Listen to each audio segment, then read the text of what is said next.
Bonjour à toutes et à tous et bienvenue sur la discussion Allemagne des élections à dimension européenne. Donc aujourd'hui, nous allons parler des élections allemandes, évidemment, des élections très importantes pour l'Allemagne, premièrement, mais aussi toute l'Europe. Pas forcément le pays qu'Eurocréatif couvre le plus, puisque Eurocréative est un think tank qui s'intéresse surtout à l'Europe centrale et orientale. Mais compte tenu des enjeux et des questions aujourd'hui, l'Allemagne sera bien évidemment au cœur des discussions européennes, au cœur des discussions en Europe centrale et orientale. Et nous pensions que la couverture de ces élections était de fait indispensable, notamment pour la France, qui attend ces élections avec impatience et qui découvrira un nouveau gouvernement et qui a des attentes assez importantes, nous le verrons dans cette discussion. Donc bienvenue à toutes et à tous. Élections fédérales donc, qui auront lieu dimanche, des élections anticipées après la chute du gouvernement d'Olaf Scholz à la fin de l'année dernière. Un gouvernement qui était instable, un gouvernement qui est marqué par une impopularité assez importante, notamment du chancelier, et qui surviennent dans un contexte assez morose pour l'Allemagne, une situation politique, une situation économique, une situation sécuritaire qui est compliquée pour le pays à gérer. Et nous le voyons aussi depuis ces derniers mois, depuis ces même dernières années, une montée des partis extrémistes, une montée des partis eurosceptiques. Et nous verrons si cette montée se concrétise ou non dans les urnes ce dimanche. Des élections, je le disais, importantes pour l'Allemagne, évidemment, mais importantes également pour l'ensemble de l'Europe. L'Allemagne est effectivement un pays, une puissance majeure de l'Union européenne, si ce n'est la puissance majeure de l'Union européenne, mais des élections qui sont importantes pour l'Europe, qui connaît actuellement également une situation très complexe, une crise identitaire, on peut le dire, mais surtout une crise de confiance. C'est ça dont je voulais parler, une crise de confiance générale en Europe qui existe et qui se voit et qui se répercute en finale sur des crises plus profondes également, une crise géopolitique. On aura l'occasion d'en discuter aujourd'hui, notamment dans la seconde partie de cette discussion, mais aussi une stagnation économique qui crée de nombreux problèmes. Si on se réfère au sondage, aujourd'hui, l'alliance CDU-CSU de Friedrich Merz est première dans les sondages avec quelques points d'avance, une dizaine de points d'avance sur le deuxième parti, l'AfD, alternative pour l'Allemagne, puis suivi des partis de coalition, le Parti socialiste, social-démocrate et les Verts. Le parti libéral, lui, est annoncé en dessous en dessous du seuil électoral et pourrait ne pas figurer dans le prochain Parlement. C'est l'un des enjeux finalement, savoir combien et quels partis seront représentés au Bundestag à la suite de ces élections. Je n'en dis pas plus, c'est l'introduction, mais permettez-moi tout de même de rappeler comment la discussion sera structurée et aussi nos invités. Premièrement, la discussion sera structurée autour de trois questions principales. La première, comment s'est déroulée cette campagne électorale? La seconde sera quel est l'état de l'Allemagne en 2025? J'en ai rapidement parlé en introduction, mais on ira plus dans les détails. Et enfin, quel impact sur les affaires européennes? Quel impact sur l'Europe? Et nous finirons par une petite conclusion.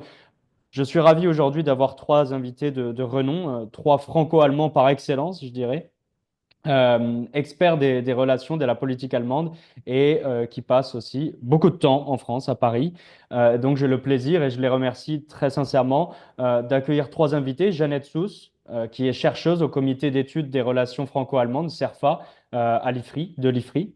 Jacob Ross, chercheur associé à la DGAP, une organisation allemande sur la politique étrangère très connue, implantée à Berlin, et Gesine Weber, chercheuse associée au German Marshall Fund of the US. Bienvenue à tous les trois et merci de votre présence, merci de votre temps. On sait que c'est une semaine très occupée pour vous, mais en tout cas, merci de prendre le temps et de nous rejoindre pour cette discussion importante, donc je l'ai dit. Et je vous propose de commencer tout de suite avec une question que j'aimerais poser à tous les trois, qui est à propos de cette campagne électorale. On l'a dit, c'est une campagne électorale qui concerne des élections anticipées, une campagne électorale musclée, on pourrait dire. Et j'aimerais savoir en fait si vous avez un moment particulier que vous retenez, si il y a un moment spécifique dont vous voudriez parler et qui vous semble important à rappeler à nos auditeurs, à nos spectateurs, et peut-être commencer avec vous, Jeannette. Oui, merci beaucoup, Romain. En fait, c'est vrai qu'il n'y a pas beaucoup de moments phares de cette campagne, ce qui est peut-être aussi dû au fait que c'est une campagne accélérée. Il s'agit des élections anticipées qui n'ont pas été prévues, alors qu'initialement, on s'attendait à avoir à tenir des élections en septembre 2025 seulement. Donc, les partis, ils ont eu relativement peu de temps pour s'organiser. Il y a eu tout de même, bien sûr, des débats parfois polarisants. Et j'ai un peu, j'ai évidemment suivi le débat aussi télévisé entre les deux candidats à la chancellerie, donc le chancelier actuel Olaf Scholz et le candidat de la CDU Friedrich Merz hier et début février. Et en fait, début février, je trouvais qu'il y avait un petit moment un petit peu plus qu'on peut mettre en exergue un peu, qui m'a un peu plus marqué, où Scholz a accusé Merz d'être bête, pour le dire ainsi, pour le citer, quand il faisait référence en fait à la décision potentielle qui pourrait être prise sous un nouveau gouvernement de la CDU dans la politique d'immigration, notamment la discussion autour de la réintroduction des frontières, le contrôle des frontières allemandes partout, qui pourrait heurter donc les partenaires européens. Et donc là, alors qu'on n'a pas vu beaucoup de moments sur l'Europe dans la campagne, au moins il faisait donc référence à l'importance aussi de l'alignement de la politique allemande dans un contexte européen et il mettait en garde de ne pas tomber dans le piège de prendre des décisions donc unilatérales sans s'aligner avec les partenaires européens. Très bien, merci. Merci beaucoup. Donc, d'une élection aussi avec quelques attaques verbales. Jacob, est-ce que c'est le même sentiment qui domine pour vous? Alors bonsoir, merci d'abord Romain pour l'invitation, c'est un plaisir aux côtés de Jeannette et Gesine d'intervenir chez Eurocréatif. Moi c'était un moment précis aussi qui m'a beaucoup marqué, c'était vendredi dernier pendant le discours de J.D. Vance à la Munich Security Conference, donc le rendez-vous géopolitique en Allemagne sur le sol allemand et qui est lié à ce que tu disais en introduction, à la question si l'Allemagne vraiment est une puissance ou la puissance de l'Europe. Euh, c'est pas tellement le contenu du discours de Vance qui m'a marqué, que la plupart des auditeurs ont probablement entendu discuter. La liberté d'expression qui serait en danger en Europe, son soutien assez clair pour l'extrême droite allemande, donc l'AfD, le fait qu'il disait que le plus grand ennemi de l'Occident serait à l'intérieur de nos sociétés et pas à Moscou ou à Pékin aujourd'hui, mais plus la réaction du public dans la salle à Munich, dans le Bayerischer Hof, qui m'a depuis été rapporté par beaucoup d'auditeurs qui étaient dans la salle à ce moment-là et qui ont reporté le choc qui était vraiment très palpable dans le public, notamment chez les représentants de la politique allemande. Euh, Car, et c'est là le point principal de mon observation de cette campagne-là, je pense que c'était un peu un choc, puisque les gens ont compris que c'était en grande partie de leur faute que l'Allemagne et l'Europe se trouvent aujourd'hui dans cette situation de vulnérabilité face à cette administration de Trump, de Vance, euh, que des représentants qui étaient très prominents à Munich ces dernières années, à commencer avec le président qui n'est plus le président depuis dimanche, mais qui l'était pendant 3 ans, Christoph Heusgen, qui était conseiller en matière de politique étrangère et de défense de Angela Merkel pendant 12 ans, qui était donc l'homme le plus important pour les questions géopolitiques en Allemagne, qui a donc vu Nord Stream passer, Nord Stream 1, Nord Stream 2, l'invasion de l'Ukraine en 2014, et qui n'a pas fait grand-chose en vrai pour préparer l'Allemagne et l'Europe au pire. Ensuite, il y avait Frank-Walter Steinmeier qui a ouvert la conférence, qui est aujourd'hui le président fédéral de l'Allemagne, qui à l'époque, en 2014, était le ministre des Affaires étrangères. Et à ses côtés, dans la salle aussi, la présidente de la Commission européenne, Ursula von der Leyen, qui elle aussi était une figure clé en 2014 de la politique allemande, car elle était ministre de la Défense. Et avec Frank-Walter Steinmeier, elle avait forgé ce fameux consensus de Munich qui disait en 2014, à la conférence de sécurité de Munich, on doit se réveiller. Il faut maintenant que l'Europe prenne en compte ou en main sa propre sécurité et il n'y a pas grand-chose qui en a suivi. Donc, pour moi, en tant que millénial allemand, c'est un échec de cette génération politique allemande. Vraiment, j'ai ce sentiment-là et ça a beaucoup forgé mon regard sur cette campagne électorale qui n'a, et c'est une autre surprise, pas énormément parlé de questions géopolitiques, de questions de politique étrangère, de sécurité du continent européen, même si tous les candidats, à commencer par le probable prochain chancelier, Friedrich Merz de la CDU, savent très bien que à partir de dimanche ou à partir de lundi plutôt, ça sera des discussions très très violentes sur toutes ces questions-là. À commencer, juste pour donner deux exemples et on pourra en discuter dans la suite, mais le financement de l'armement, de la défense européenne et la question si on va revenir à une conscription obligatoire pour les jeunes hommes ou même les jeunes hommes et femmes en Allemagne pour justement répondre aux besoins de recrutement et de personnel de la Bundeswehr des forces armées allemandes. Très bien, merci. Donc, le choc de Munich, peut-être l'image que vous retenez le plus. Gesine, qu'est-ce qu'il en est pour vous? Bonjour et tout d'abord aussi merci de mon côté pour la possibilité d'intervenir aux côtés de Jeannette et Jacob. Et en effet, Jacob m'a déjà donné le pan parfait pour prendre le relais parce que je pense que le moment, pour moi, le plus important de la campagne, c'est le non-moment, le moment qui n'aura pas lieu et c'est le moment du débat européen. J'étais vraiment surprise qu'on parle si peu d'Europe lors de cette campagne, même si toutes les questions européennes, qu'il s'agisse des questions de compétitivité, qu'il s'agisse des questions évidemment de sécurité et défense, seront absolument cruciales au cours des prochaines 4 années à venir. Et pour moi, c'était extrêmement étonnant que les questions sur une vision européenne n'ont même pas été abordées. Même si tous les programmes des partis incluent évidemment certains propos par rapport à l'Europe, on n'a jamais eu un débat dans quelle Europe est-ce qu'on veut vivre dans les 4 années à venir? Quelle est l'Europe qu'on veut transformer? Et aussi, quelle est peut-être la vision même au-delà? Et personnellement, ça me rend assez pessimiste sur la possibilité d'avoir, par exemple, disons, une réponse allemande au discours de la Sorbonne en 2020, que le président de la République a donné en 2024. Donc, je pense que normalement, il faudrait une vision européenne de l'Allemagne pour répondre à ce discours. Pas forcément pour que tout le monde soit d'accord, mais pour qu'on ait une base pour en discuter. Et avec cette campagne qu'on a vue au cours des 6 dernières semaines ou un peu plus, je ne suis pas très, très optimiste qu'une telle réponse ait lieu. Non, merci.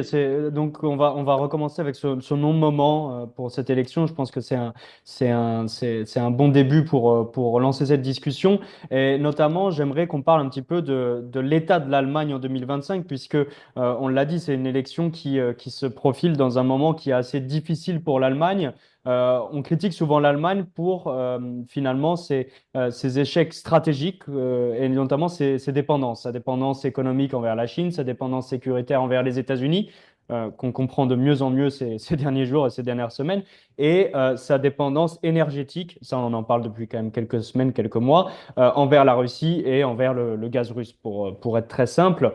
Euh, Pourtant, et on l'a dit, vous l'avez dit tous les trois, on n'a pas forcément parlé des sujets importants, des sujets qui touchent l'Allemagne, mais qui ont une dimension européenne également. C'est la compétitivité, c'est la sécurité énergétique. Ce sont les sujets à dimension probablement très stratégique, qui sont importants pour l'Allemagne, qui sont importants pour la prospérité économique, par exemple, qui est un sujet évidemment au centre des préoccupations des Allemands, comme tout électeur européen ou comme tout électeur plus généralement. Mais on n'en a pas parlé. On a parlé un petit peu plus de sujets comme l'immigration, notamment euh, avec l'irruption de certains événements, de certains attentats, d'attaques pendant la campagne qui ont évidemment marqué les discussions. Mais ces discussions stratégiques, ces discussions d'orientation stratégique plutôt de l'Allemagne n'ont pas fait irruption. Et j'aimerais vous demander un petit peu, à vous, Jeannette, pour commencer, comment est-ce qu'on l'explique? Est-ce qu'il y a des positions?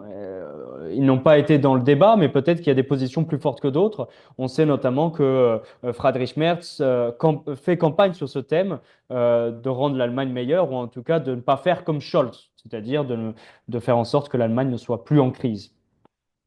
Oui, merci beaucoup pour cette question. Alors, il est vrai que l'aspect plus international, en fait, de ces questionnements, que ce soit sur le plan économique ou énergétique, joue certainement un rôle moindre dans le débat public, mais en soi, ces questions se posent et la question de l'économie et de l'énergie est tout à fait discutée et débattue, mais à travers un prisme très national. Puis il faut, bien sûr, là je te rejoins dans ton jugement, prendre en compte effectivement ces incidents qui ont eu lieu, notamment à Schaffenburg le 22 janvier avec cette attaque à couteau, et puis maintenant avec l'attaque à travers une voiture bélier à Munich début février. Et donc ça a évidemment propulsé le sujet de l'immigration qui figurait comme deuxième préoccupation en fait dans la campagne, encore en décembre 2024, comme vraiment la première préoccupation et en quelque sorte un cadeau électoral évidemment à l'AfD qui n'a même pas dû chercher à mettre ce sujet sur l'agenda politique. Mais revenant sur donc ta question qui est donc qu'est-ce qui a été mis sur la table, même si c'est peut-être pas débattu à longueur de journée à travers des débats publics, il y a, comme Gesine l'a dit, quand même des propositions qui ont été effectivement exposées dans les programmes électoraux et aussi à travers des discours importants, notamment de Friedrich Merz, où on peut avoir des premières idées concernant la vision, concernant cette question de comment donc rebattre les cartes, comment redresser l'économie allemande à l'échelle internationale et aussi la question de la sécurité énergétique. Donc, il faut dire que l'Allemagne, elle a opéré en découplage, hein, surtout par rapport aux hydrocarbures russes, et c'était surtout avec cette rupture avec des décennies de liens très étroits hein, que l'Allemagne a eu avec Moscou, que ce changement a été opéré et cette proximité était justement ce qui rendait la compétitivité, le Made in Germany, aussi prometteuse. Et donc c'était une rupture très difficile, très brutale. Et en fait, en quelque sorte, l'Allemagne paye encore le prix de cette rupture-là. Et ça explique que les prix, notamment énergétiques, ont grimpé de façon très virulente.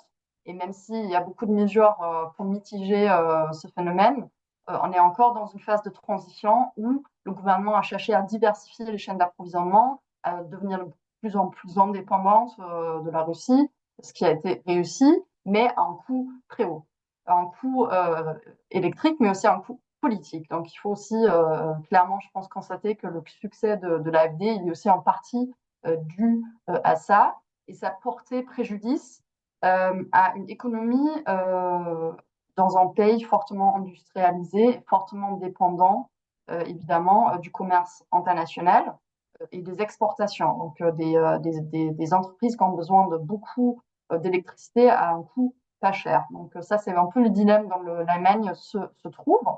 Puis il y a bien sûr la question des droits de douane avec donc le retour de Donald Trump au pouvoir qui inquiète tous les partis et se pose la question de quelles pourraient être les propositions en fait pour contrer cela, s'il va vraiment les mettre en exécution, est-ce qu'il faut acheter davantage de gaz naturel liquéfié par exemple ou acheter plus d'armes. Ce genre de propositions sont quand même discutées. Friedrich Merz, il est connu pour avoir identifié ce côté très, on va dire, très égoïste et très dur de la part des US, mais aussi de la Chine, et de vouloir reprendre à travers une approche allemande qui sera plus ferme d'un côté, mais qui sera aussi basée sur les intérêts allemands. Donc en fait, il va falloir trouver une ligne de crête. C'est un peu une ligne de crête entre d'un côté encore tendre la main, notamment vers les États-Unis. Merz parle par exemple d'une extension du libre-échange. Il parle même de la réintroduction, enfin de redémarrer la discussion sur le TTIP, donc l'accord de libre-échange avec les États-Unis. Et de l'autre côté, il parle d'une position plus ferme. Donc, est-ce que ça va être facile à conjuguer? Je ne suis pas encore sûre, donc c'est encore un peu vague. justement à quoi on peut s'attendre. Mais dans tous les cas, sur le plan rhétorique, il a bien martelé dans son discours à la Körber Stiftung, la fondation Körber, qui est une fondation importante sur les affaires étrangères, je pense que le 23 février. C'est là où il a esquissé un peu sa vision globale sur les affaires étrangères. Et là, il parlait de cette position plus ferme. Voilà. Tous les grands partis, c'est-à-dire CDU, SPD et Verts, ils veulent baisser les prix énergétiques. Ils veulent, pour la compétitivité, l'améliorer, mais les approches sont évidemment différentes par rapport à la manière dont on pourrait y arriver. Donc la CDU, qui est bien sûr le parti qui nous intéresse le plus ici, pour vraiment faire court et esquisser les grandes lignes, donc elle table sur une ouverture technologique plus grande par rapport à ce qui a été fait auparavant. Elle critique notamment la politique économique qui a été menée sous le ministre pour l'économie Robert Habeck, qui est en vert. C'est pour ça que c'est difficile à imaginer aussi pour la CDU d'entrer dans une coalition dite noire-verte, donc CDU-vert, notamment à cause de ce qui est perçu comme un échec sur le plan économique.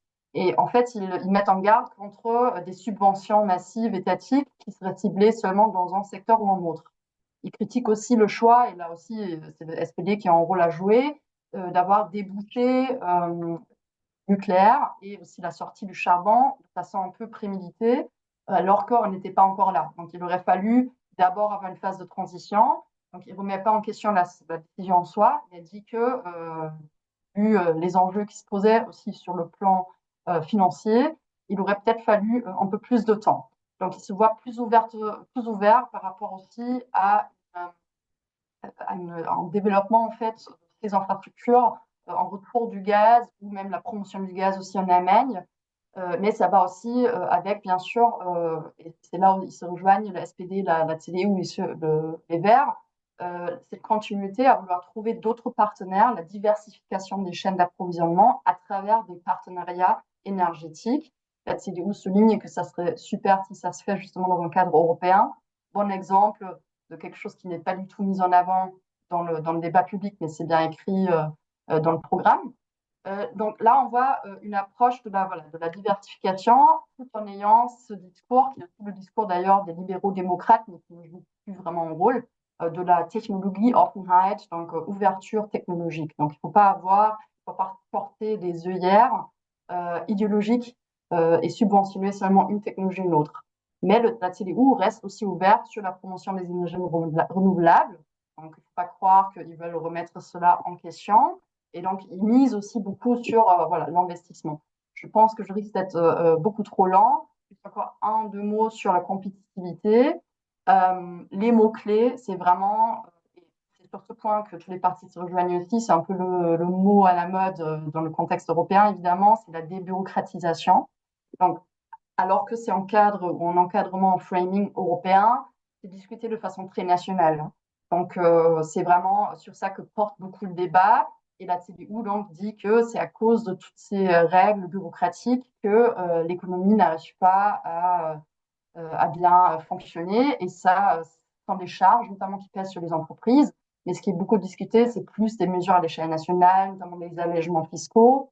Et en contrepartie, pour les SPD et les Verts, qui ont les deux positions très pareilles, des investissements massifs qui sont nécessaires pour améliorer les infrastructures jugés cruciaux, mais qui sont plutôt en faille en Allemagne. Mais là aussi, voilà, un discours plutôt national, centré sur le national, mais ça aura évidemment un impact aussi pour les relations commerciales que l'Allemagne entretient avec ses partenaires, parce que si les infrastructures ne sont pas bien, il n'y a pas d'investissement étranger, et ça a un impact évidemment sur aussi les relations directes avec la France et ses partenaires européens et internationaux. Mais je pense, voilà, je suis déjà un peu trop loin, donc je vais m'arrêter là. Mais voilà, c'est un sujet assez complexe, donc les sujets sont discutés, mais à travers un prisme très national. Non, merci pour ce panorama. Et c'est vrai que le prisme national, on connaît très bien en France. C'est pas du tout une surprise qu'un pays et qu'une élection politique se focalise Voilà, ce sur. sont des élections fédérales aussi, donc Bien on peut le sûr, dire. évidemment, évidemment. Mais il faut rappeler quand même que, évidemment, l'impact, la compétitivité économique, le développement économique en Allemagne intéresse beaucoup de pays. pour avoir vécu en Europe centrale, orientale et plus récemment notamment en Slovaquie, la situation économique allemande est très, très, très, très, très scrutée dans un pays comme la Slovaquie qui est extrêmement dépendant de l'industrie automobile allemande, etc., etc. Donc c'est vrai que le futur économique de l'Allemagne aura des conséquences évidemment sur de nombreux pays en Europe, notamment en Europe centrale et orientale. Jacob, j'aimerais passer à vous et parler un petit peu de partis politiques, et notamment des partis politiques extrémistes. Jeannette a mentionné que, effectivement, la question de l'immigration, la question de la sécurité domestique était utilisée, notamment par le parti d'extrême droite AfD, mais qu'il y avait aussi la dimension de la prospérité économique qui rentrait en compte dans la popularité de ces partis d'extrême gauche, d'extrême droite, puisque la situation économique aujourd'hui en Allemagne est compliquée. Comment est-ce que vous interprétez, vous, cette montée des populismes, cette montée des partis eurosceptiques en Allemagne, notamment de l'AfD, qui aujourd'hui est deuxième dans les sondages? Comment est-ce que vous voyez cette montée et est-ce qu'il existe finalement un scénario dans lequel l'AfD pourrait être amenée à rentrer dans un gouvernement dans quelques semaines en Allemagne? Alors, c'est la grande question, je dirais, des dernières semaines. Et on a eu un dernier duel entre le candidat de la CDU, Friedrich Merz, et le chancelier actuel SPD, Olaf Scholz, hier soir, mais il y en avait eu d'autres. Et pendant tous ces duels, cette question a été amplement discutée, puisque fin janvier, il y a eu une résolution au Bundestag qui est passée grâce au vote de l'AfD, et donc le public allemand, mais tous les partis politiques aussi qui sont aujourd'hui au Bundestag se sont demandé si c'était là l'ouverture de la droite, du centre droit, vers l'extrême droite et vers l'AfD. Friedrich Merz, depuis, a répété vraiment chaque jour et à chaque occasion que ce n'était pas la fin du mur coupe-feu, pardon. C'est notre métaphore un peu à l'image du cordon sanitaire en Allemagne pour décrire une stratégie des partis politiques outre l'AfD de construire une sorte de mur contre ce parti-là pour empêcher toutes sortes de coopérations et qui jusque-là a tenu plus ou moins au niveau régional. Il y avait déjà eu des ouvertures à plusieurs reprises, mais au niveau national, c'était une première, ce vote de résolution fin janvier. Et donc, c'était vraiment ces dernières 3 semaines, je dirais, la question principale dans cette campagne électorale. Alors, sur la question de la montée des populistes de droite notamment, ou des extrémistes de droite, là aussi, c'est une question un peu à l'image des discussions en France. Est-ce qu'on a affaire avec l'AfD à un parti ou un électorat aussi plutôt raciste? C'est des gens racistes qui votent pour ce parti? Ou est-ce qu'une majorité de ces électeurs, et peut-être aussi des membres du parti, sont essentiellement des populistes de droite? Euh, donc, beaucoup de discussions sur les définitions et comment s'approcher à ce parti-là. Je pense qu'il y a 3 questions principales et clés à discuter, à regarder pour comprendre la montée de l'AfD, et y compris pendant cette campagne électorale, puisqu'ils ont doublé leurs chiffres dans les sondages depuis la dernière élection en 2021, quand ils avaient fini autour de 10%, un peu au-delà, je pense. La première, c'est que ce parti est fondé, et il faut le rappeler aujourd'hui, puisqu'on parle tellement de l'AfD en lien avec les questions de migration, de sécurité intérieure, mais ce parti a été créé en tant que parti un peu eurosceptique contre le sauvetage de la Grèce pendant la crise de l'euro, pendant la crise des dettes souveraines, par des professeurs conservateurs de droite, certes, mais pas du tout d'extrême droite, des professeurs économiques notamment, qui voulaient empêcher le gouvernement de droite de Merkel de sauver la Grèce et de la maintenir dans l'euro. Donc ça, c'était l'identité de la création du parti autour de 2013. Pardon. Ensuite, à partir de 2015, vient une autre question qui a complètement balayé cette première identité de l'AfD, qui est la question de l'ouverture des frontières par Merkel à 1 million de réfugiés, de demandeurs d'asile, notamment de Syrie, et qui là vraiment était au centre de cette campagne électorale, puisque, et Jeannette y a déjà fait référence, il y a eu une série d'attaques au couteau à la voiture bélier ces dernières semaines et mois qui ont été très médiatisés, qui se sont présentés dans un rythme vraiment accru, qui a fait qu'aujourd'hui, vous avez une certaine spéculation, des théories de complot, si c'est vraiment un hasard qu'il y a beaucoup d'attaques juste avant les élections, mais pour l'instant, c'est vraiment des théories de complot. Il n'y a aucune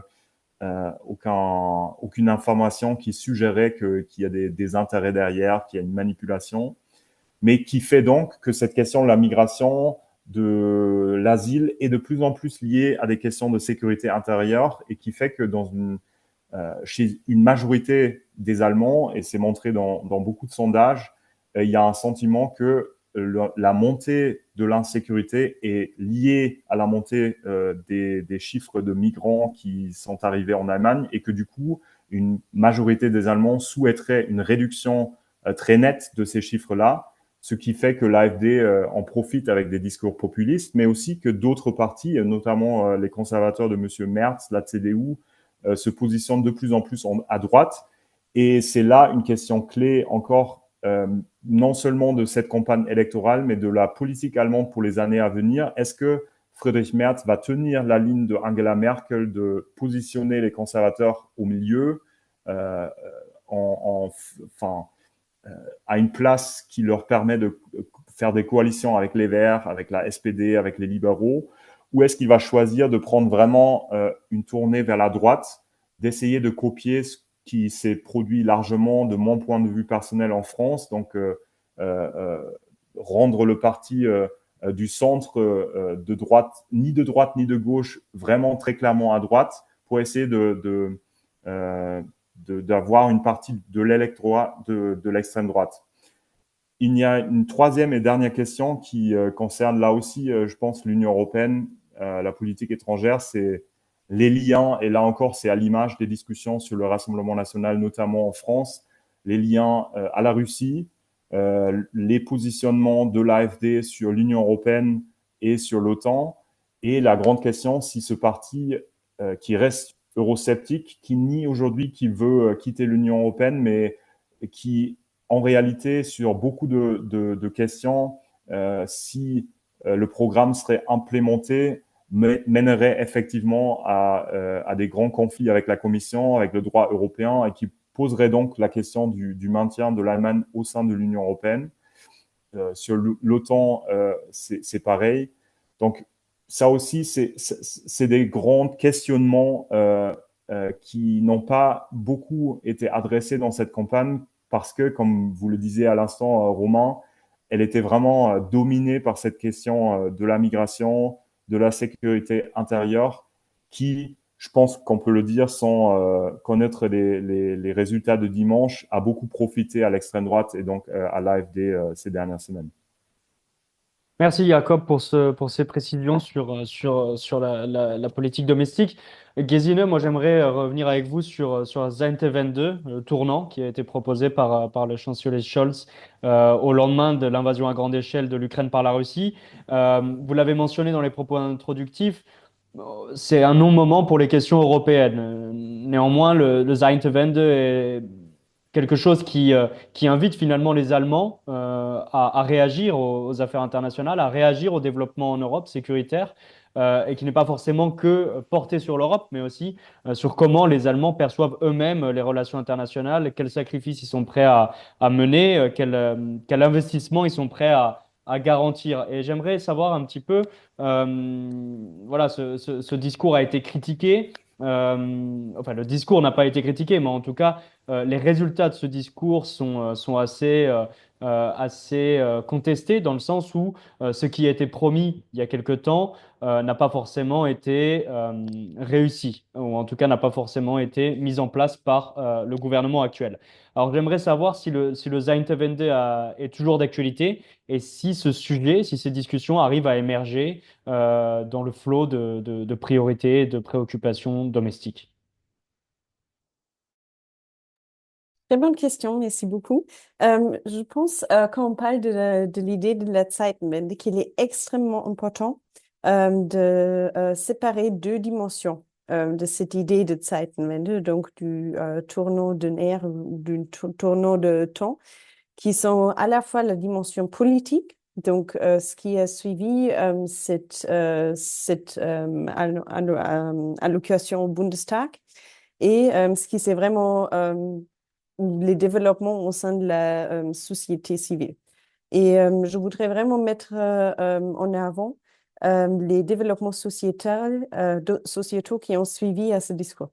Parce que si jamais vous aviez demandé en 2019 si quelqu'un sait ce que c'est une char léopard, je suis sûre que la plupart des Allemands n'auraient pas eu la réponse. En 2021, 2022, 2023, on a eu des débats sur des systèmes d'armes, si on va livrer des léopards, des taurus, des gens qui commencent à s'intéresser aux questions de sécurité, évidemment, parce que c'est absolument nécessaire. Mais on a vraiment vu un tabou qui est tombé en 2022 avec le discours de la Zeitenwende. Et c'était le tabou de parler. Et ça commence vraiment de l'idée de parler des questions de sécurité et défense. Avant 2022, les questions de sécurité et défense étaient des questions qu'on a évitées à tout prix parce que c'était un sujet extrêmement niche. La société allemande, une société où le pacifisme est extrêmement ancré. Et aussi, les questions de sécurité et défense étaient plutôt souvent associées aux opinions d'extrême droite. Donc, en général, on a évité ça. Le fait que l'Allemagne en parle est déjà un progrès immense. Et je pense qu'on l'a aussi vu au cours de toutes les années, quelle que soit la décision prise par le gouvernement, qu'il s'agisse en général de la livraison d'armes, de la livraison de chars et tout ça, l'opinion publique a toujours suivi. Il n'y a pas eu d'opposition immense ici au soutien à l'Ukraine, au fonds spécial, par exemple, pour les forces armées, pour la Bundeswehr. Et il y a un véritable développement sociétal. Donc, la Zeitenwende, ce n'est pas un discours. La Zeitenwende, c'est un processus qui a lieu dans les cœurs et dans les têtes des Allemands. C'est une idée qui doit entrer dans les mœurs. Et je dirais que c'est une chose qui se fait lentement. Et quand on regarde, par exemple, les programmes électoraux, je trouve aussi que c'est une chose qui est vraiment reflétée dans ces programmes. Si on m'avait posé la question, disons, en 2020, avant les élections de 2021, si j'imagine d'avoir ou de voir des programmes qui demandent 2% ou plus de dépenses militaires, une livraison de Taurus d'une missile Taurus à l'Ukraine, j'aurais pas cru que c'est la politique allemande en 2025. Les choses ont énormément changé.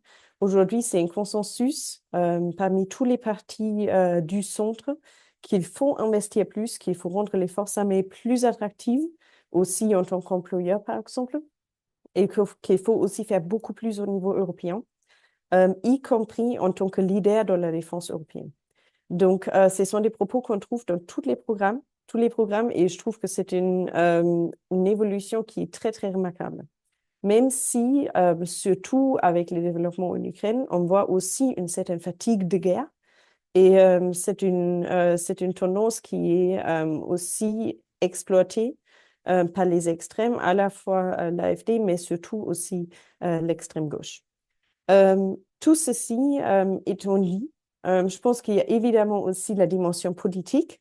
Et là, je pense que c'est important de souligner que beaucoup de partenaires européens ont évidemment été déçus par ce qui a suivi le discours de la Zeitenwende. Et même si beaucoup de développements en Allemagne étaient longs, surtout par exemple pour le versement des fonds, le signement des contrats, pour vraiment pouvoir dépenser le fonds spécial de 100 milliards d'euros. La question principale est plutôt qu'est-ce qui se passe une fois ce fonds spécial est épuisé, parce que les décisions dures et compliquées doivent être prises par le prochain gouvernement par rapport au financement de suite. Et aussi la question de l'ambition politique et l'ambition de leadership au niveau européen. Mais je pense aussi que cela, ou surtout cette déception, elle est aussi due d'une certaine manière, à une malcompréhension de la culture stratégique allemande qui repose vraiment sur cette idée du pacifisme, d'une résistance militaire immensissime. Et comme Jacob l'a mentionné dans ses propos introductoires, on voit toujours une vieille génération des hommes et femmes politiques qui sont en charge de la politique de sécurité et défense. Et sans changement générationnel, je pense que ça va encore prendre beaucoup de temps pour que la Zeitenwende soit vraiment aussi mise en œuvre sur le niveau politique. Et je vais m'arrêter là parce qu'on a encore beaucoup de sujets à aborder. Merci beaucoup et merci pour cette réponse autour d'un nécessaire changement générationnel, mais aussi d'un changement progressif. Et j'aimerais qu'on continue sur ces dimensions européennes, sur ces questions européennes. Avec vous, Jeannette, j'aimerais parler un petit peu d'un sujet qui est intéressant pour les Français, qui est le couple franco-allemand, comme nous l'appelons. Et comme vous ne l'appelez pas comme ça, mais en tout cas, sujet très intéressant, notamment puisque on sait que les tensions, les relations en tout cas entre Paris et Berlin ont été un petit peu complexes ces dernières années, notamment entre le président Macron et le chancelier Scholz. Il y a beaucoup d'attentes, je l'ai dit auparavant, du côté français. On sait aussi que cette relation n'est pas perçue pareil, donc j'aimerais savoir un petit peu comment, que vous vous rappeliez peut-être comment cette relation est perçue du côté de Berlin, mais aussi comment est-ce que le chancelier, probable en tout cas chancelier Merz, réputé francophile, pourrait s'investir ou non dans le couple franco-allemand et s'il y a d'autres alternatives. On entend beaucoup parler de Weimar par exemple. Qu'est-ce que vous en pensez? Oui, merci beaucoup pour cette question. Et c'est une question évidemment qui me préoccupe beaucoup parce que je travaille au comité d'études de relations franco-allemandes. Donc c'est vraiment le cœur de notre travail. En fait, tout d'abord, comme tu disais, le couple franco-allemand, c'est vrai qu'en allemand, on parle de tandem franco-allemand. Euh, c'est la grande question à quel point cette relation va être échauffée un peu par Friedrich Merz, qui parle en fait d'une affaire de cœur. Quand il a rencontré Macron, il faut le dire, déjà en 2023. Donc, il y a eu un premier échange et c'était plutôt inhabituel de rencontrer le président de la République française alors qu'on est chef d'un parti d'opposition. Et à l'époque, c'était en décembre 2023, on ne savait pas encore qu'il allait y avoir les élections anticipées. Donc, c'était déjà un certain honneur pour Merz de pouvoir rencontrer Macron. D'après ce qu'on a pu lire dans les reportages qui ont suivi, l'ambiance était très bonne. Donc, d'un point de vue purement atmosphérique, apparemment, les deux s'entendent bien, sachant qu'il n'y avait pas beaucoup de contacts préalables. C'est vrai que Friedrich Merz, peut-être pour le situer pour un public français qui connaît moins bien, il s'inscrit beaucoup plus dans cette tradition allemande, ouest-allemande, pour préciser, ouest-allemande vraiment rhénan, de la politique de Kohl ou de Konrad Adenauer, du rapprochement franco-allemand. Donc, c'est plus dans son ADN, dans tous les cas, à travers sa biographie, ça laisse à croire que c'est plus dans son ADN et c'est plus un réflexe naturel qu'il pourrait avoir de se concerter avec la France et de penser la France à travers ses décisions. Donc ça, c'est plutôt une bonne nouvelle. Après, la grande question, c'est comment ça va se mettre en place, évidemment. Ce qui reste à voir, c'est bien sûr voilà, quelles vont être les initiatives qui vont être mises en place. Dans tous les cas, ce qu'il a déjà annoncé, notamment dans ce discours, fameux discours auquel je fais déjà référence à la Körperstiftung, parce que c'est là qu'il a le plus parlé de la France. Il a dit qu'il veut mettre fin, ça ne concerne pas que la France, mais aussi l'Union européenne, du German vote, donc de cette cacophonie des voix dans le positionnement en affaires européennes de l'Allemagne, mais que pour mettre fin à ce vote, ce n'est pas seulement une question de gouvernance en interne et d'une position plus ferme et plus alignée, à travers des décisions plus centralisées aussi entre différents ministères et surtout un rôle plus prépondérant du chancelier vis-à-vis de son cabinet ministériel, ça c'est une chose, mais aussi de mettre fin au German vote à travers un alignement beaucoup plus automatique, beaucoup plus important avec la France, mais aussi avec la Pologne. Donc on voit quand même, et c'est là où tu voulais en revenir aussi avec ta question sur le triangle Weimar, on voit aussi un gain en importance clairement du triangle Weimar et aussi de la Pologne qui est mentionné plusieurs fois dans son discours, avec aussi l'idée en fait de mettre au pied d'égalité la Pologne et l'Allemagne avec un nouveau contrat qui pourrait être signé, une sorte de traité d'Élysée 2.0 avec la Pologne. Donc là, il pourrait y avoir des moments de crise de jalousie éventuellement de la part des Français. Mais bon, euh, l'idée, c'est évidemment de se mettre d'accord et de se coordonner auparavant en amont des sommets européens, notamment. Donc ça, un peu du principe. Puis plus concrètement, quand on regarde, c'est vraiment un peu en fonction des domaines politiques qu'il va y avoir un peu plus d'alignement avec les Français sous un nouveau gouvernement Scholz ou non. Donc ça varie véritablement et je ne pourrais pas parcourir tous les domaines politiques, mais évidemment le concept, je pense, qui est le plus saillant et le plus important aussi à l'heure actuelle, Jacob a fait référence avec la conférence de sécurité à Munich et visible aussi sur la Zeitenwende, du concept très français de l'Europe puissance en fait. Donc, il s'inscrit dans cette logique-là. Il parle des 2 ans qui resteront sous le mandat de Macron, donc, entre 2025 et 2027, une fois qu'il sera chancelier, où il pourrait donc justement matérialiser en fait le concept d'une Europe plus souveraine. Donc là, il est vraiment aligné avec ce concept de la France. Donc, il veut massivement investir dans la politique de défense européenne. Après, la question va être comment la financer. Jacob l'a déjà mentionné, c'est la question épineuse en ce moment qui est de toute façon discutée à travers les propositions qui sont sur la table de Ursula von der Leyen, d'utiliser éventuellement ces clauses exceptionnelles pour exempter des dettes qui pourraient être faites pour l'investissement dans la défense, dans les plans nationaux du budget. Ça, c'est donc des questions très techniques, in fine, qu'il faudrait trancher. Mais là, évidemment, en intérêt de la France, de voir un certain assouplissement potentiel des règles, il n'a pas exclu cela pour l'instant, alors qu'en soi, le maintien du frein à l'endettement, Schuldenbremse, il y tient, mais il se montre quand même un peu ouvert, notamment sur la question de la défense. Puis il y a donc l'idée, je l'ai déjà mentionné dans mon intervention sur la compétitivité, de la débureaucratisation, qui trouve une chambre d'écho évidemment aussi à Bruxelles, mais aussi à Paris. Donc c'est le grand sujet. Et il faut rappeler aussi qu'il y a une initiative franco-allemande qui a déjà été entamée même entre le ministre économique vert, Robert Habeck, et Bruno Le Maire à l'époque, mais qui n'a pas vraiment été mise en place. Donc c'est quand même le sujet aussi qui est sur la table, où les deux pourrait donc accélérer les choses.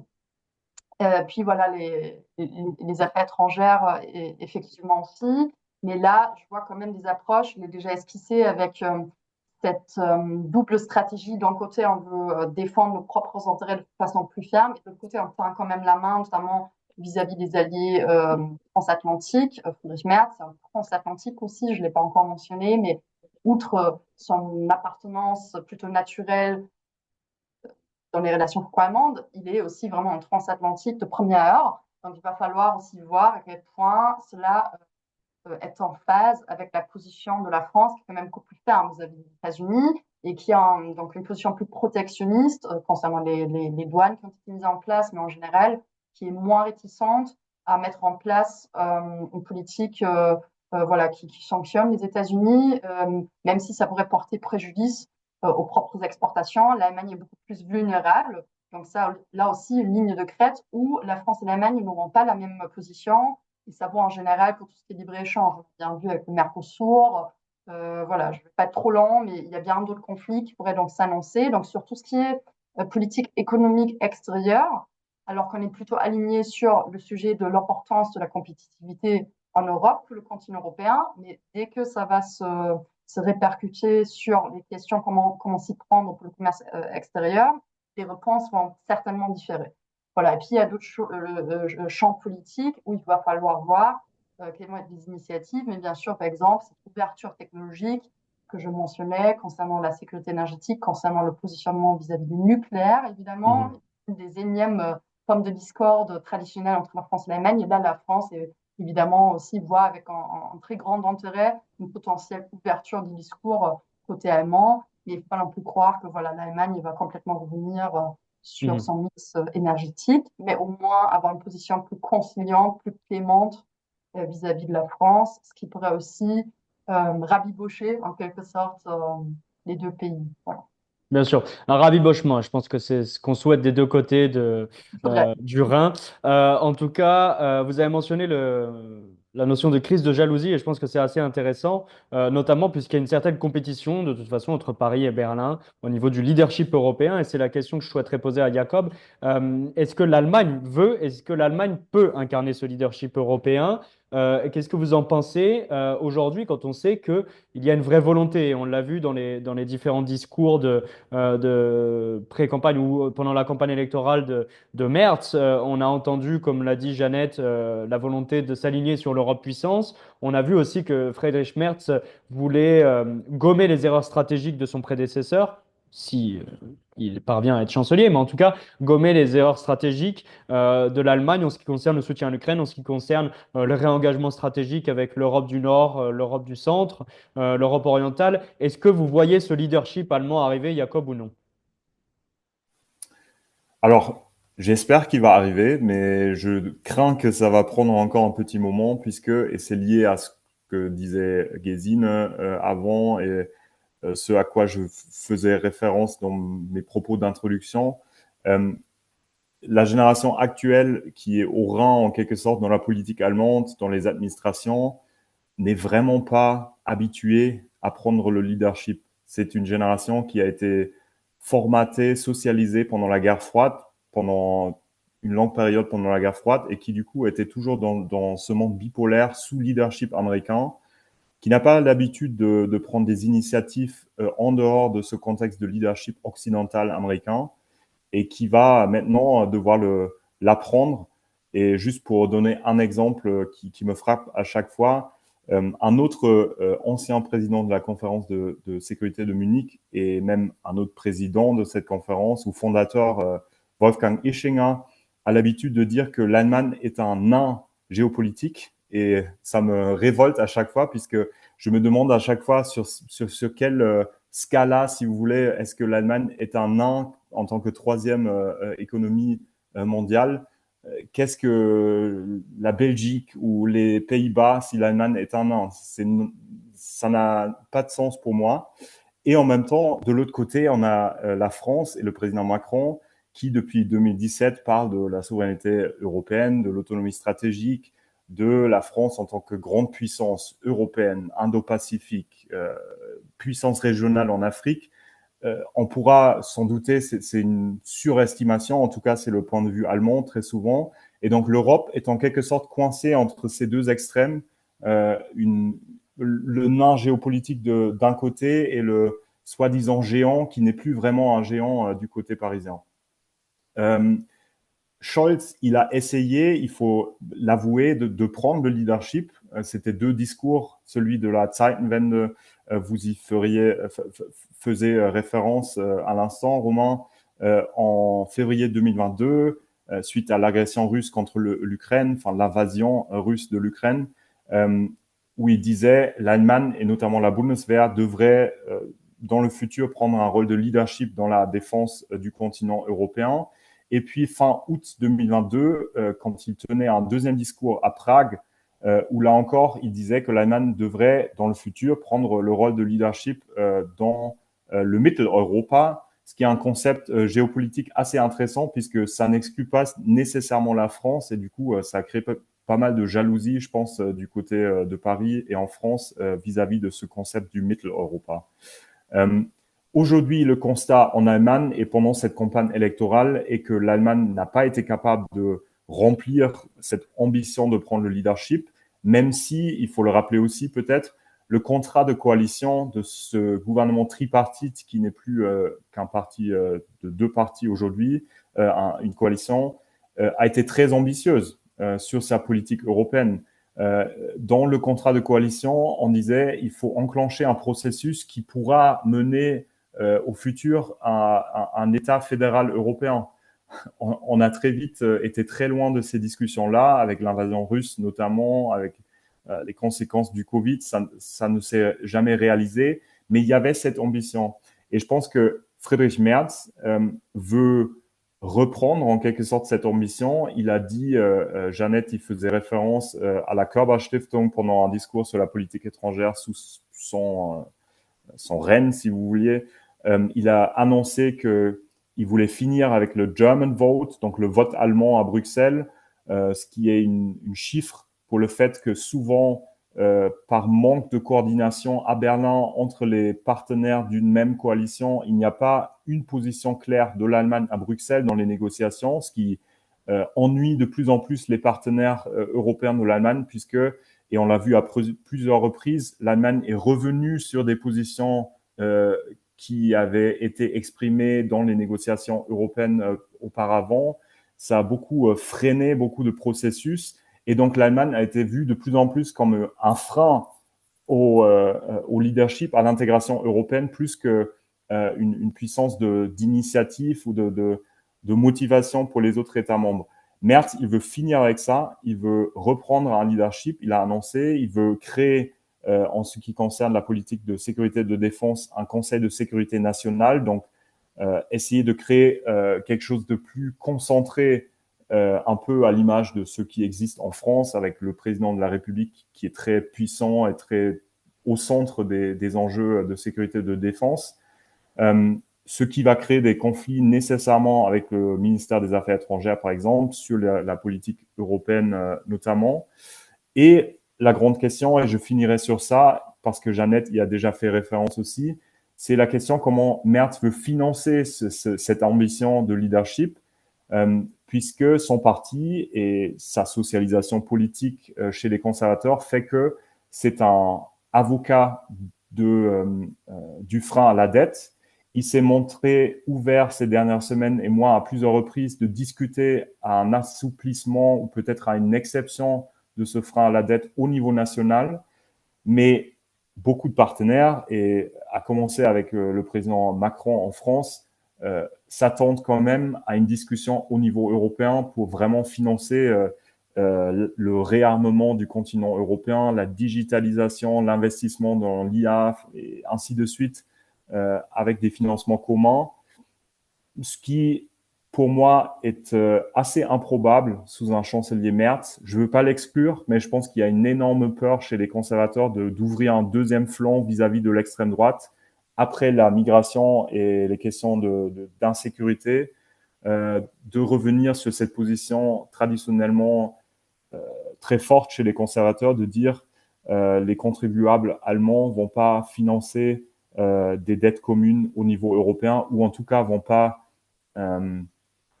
être responsables pour ce genre d'endettement au niveau européen. Mais je peux me tromper puisqu'on vit quand même des temps extraordinaires et du coup peut-être que la situation sera très différente après l'élection. Des temps extraordinaires et finissons notamment sur ça avec Guézineux. Parlons des relations transatlantiques et des questions de sécurité et de défense peut-être. Je pense que tout le monde a été choqué, notamment en Allemagne, notamment à Munich lors de la conférence sur la sécurité, des propos du vice-président Vance, mais aussi finalement des déclarations de Trump, de son équipe depuis un mois. Ça remet en cause la solidité des liens transatlantiques, alors que l'Allemagne est l'un des premiers sponsors, des premiers clients de de ce transatlantisme. Ce que j'aimerais vous demander, Gesine, c'est surtout, et peut-être qu'on débordera de 2-3 minutes, 4-5 minutes, je m'en excuse, mais est-ce que l'Allemagne est capable de réveiller cette sécurité européenne aujourd'hui? Est-ce que peut-être le futur chancelier Merz pourra faire en sorte que la sécurité européenne et les garanties, notamment de l'OTAN, soient assurées par les Européens et que l'Allemagne y contribue grandement? Mais si, c'est une très bonne question et je pense que Jeannette a mentionné un élément qui est extrêmement important dans ce contexte, qui est que Merz n'est pas seulement très francophile, mais il est aussi vraiment transatlantique et atlanticiste dans son ADN. Cela fait aussi partie vraiment de l'ancienne politique étrangère de l'Allemagne et de l'Ouest et tout ça. Mais Merz croit profondément dans l'importance de l'intégration de l'Allemagne dans un Occident, dans l'Ouest intégré, dans le cadre transatlantique. Et cela se reflète aussi très, très clairement dans le programme de la CDU. Évidemment, ce programme a été écrit avant le discours de J.D. Vance, mais le discours en tant que tel n'a pas été le point tournant. Les tendances qu'on a vues dans ce discours étaient déjà là avant. Cette idée que les États-Unis seraient probablement pas un allié extrêmement fiable pour les Européens, c'était une chose qui était assez facilement anticipée après l'élection de Donald Trump. Et c'est là où le programme a été rédigé. Donc, il faut voir que même à l'ère de Donald Trump, la CDU fait encore des propos qui sont extrêmement transatlantiques et met vraiment tous ces efforts dans la construction de notre de sécurité européen basé dans un cadre transatlantique. Donc, je pense Merz va évidemment mettre l'accent sur l'importance que les Européens fassent plus et aussi sur les dépenses militaires et tout ça. Je pense que les 2%, voire plus, ne seront pas mis en question. Mais je suis aussi certaine que le gouvernement Merz va essayer de créer des relations de travail aussi vite possible euh, avec l'administration Trump, ce qui est aussi, d'un point de vue plus opportuniste, la bonne chose à faire. Mais je ne sais pas si on verra tout l'effort dont la défense européenne plus autonome aura besoin.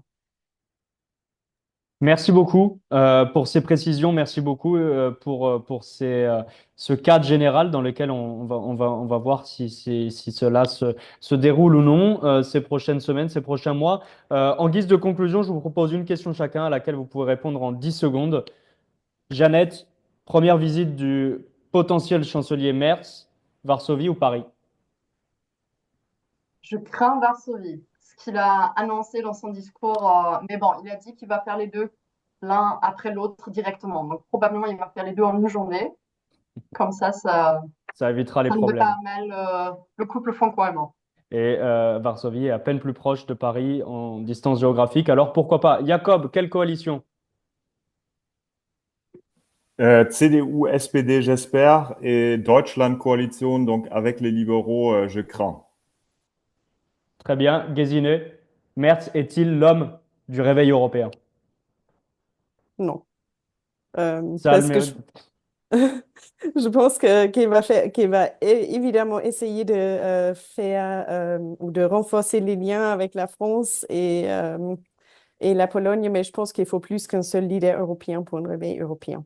Et il faut surtout que les Européens collectivement arrêtent d'appuyer sur ce qu'on appelle le snooze button en bel anglais. Donc, il faut plus qu'une personne pour un réveil européen. Fini le snooze, effectivement. C'est tout ce qu'on peut souhaiter aux Européens. On verra si les formats Weimar, Weimar plus apportent quelque chose à cette équation. En tout cas, merci à tous les trois. On suivra avec grande attention ces élections.